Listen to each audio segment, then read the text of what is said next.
नमस्कार। हमारी इस विशाल यात्रा में आपका स्वागत है। एक पल के लिए सोचिए, आपके जीवन का सबसे मुश्किल फैसला क्या रहा है? जब आपको अपने परिवार और अपने कर्तव्य में से किसी एक को चुनना पड़ा हो।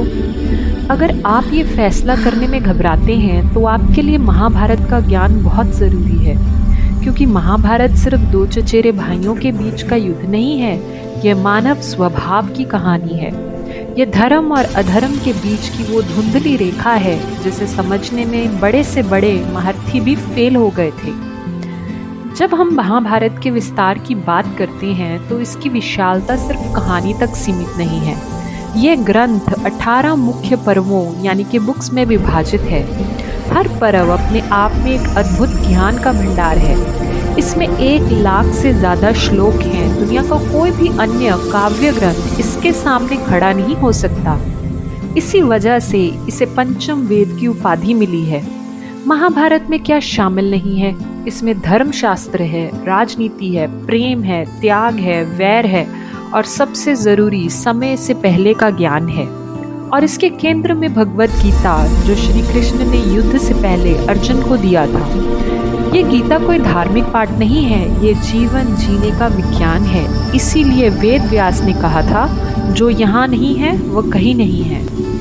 इतना बड़ा ग्रंथ लिखने का कार्य भी किसी चमत्कार से कम नहीं था। इसके मूल रचनाकार थे महर्षि वेद व्यास। उनकी इच्छा थी कि वो ये पवित्र कथा संसार को दें, लेकिन उनकी बोलने की गति इतनी तीव्र थी कि कोई भी उसे लिख नहीं सकता था। तब वेद व्यास ने गणेश जी को आमंत्रित किया। गणेश जी बहुत तीव्र गति से लिखते थे, पर उन्होंने एक शर्त रखी, मैं लिखूंगा तो बिना रुके, लेकिन जिस पल आप रुकेंगे मैं लिखना बंद कर दूंगा। वेद व्यास ने भी एक शर्त रखी, आपको हर श्लोक को समझकर लिखना होगा, बिना समझे आप एक भी शब्द नहीं लिखेंगे। इस शर्त का नतीजा ये हुआ कि जब वेद व्यास को आराम करना होता था, वो जानबूझकर बीच में कुछ कूट श्लोक बोल देते थे। जब गणेश जी उन्हें समझने में लग जाते थे तो वेद व्यास को वक्त मिल जाता था। इस तरह गुरु और शिष्य की इस जुगलबंदी ने इस विशाल गाथा को पूरा किया। महाभारत की कहानी के केंद्र में 2 समूह हैं जो एक वंश कुरु वंश से आते हैं। पहला समूह 5 पांडव, जो अपने पिता पांडु के पुत्र हैं और धर्मराज युधिष्ठिर के नेतृत्व में थे।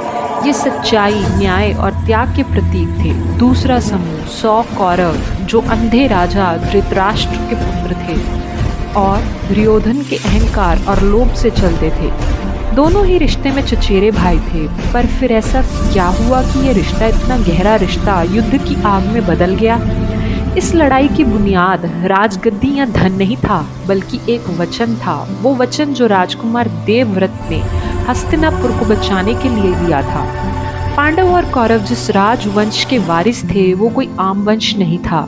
ये वंश सदियों पुराना है। इसकी जड़ें स्वयं चंद्रमा से शुरू होती हैं। इस वंश में राजा भरत हुए, जिनके नाम पर हमारा देश भारतवर्ष कहलाया। अगले वीडियो में हम इस महान वंश की पूरी हिस्ट्री जानेंगे। जानने के लिए इस राजवंश की बुनियाद कितनी गहरी है, चैनल को सब्सक्राइब करें और हमारे साथ इस ऐतिहासिक सफर का हिस्सा बने। मिलते हैं अगले वीडियो में, तब तक के लिए धन्यवाद।